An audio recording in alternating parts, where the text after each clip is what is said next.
¿Qué es un canje de deuda por naturaleza, por favor?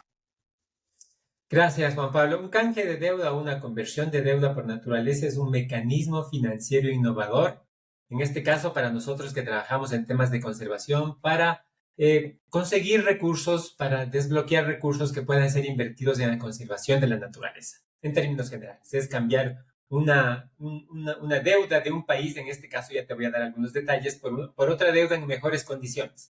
Esas mejores condiciones son plazos más amplios, intereses más bajos, y cómo en esos procesos se puede asegurar recursos que permitan financiar y llevar a cabo programas de conservación.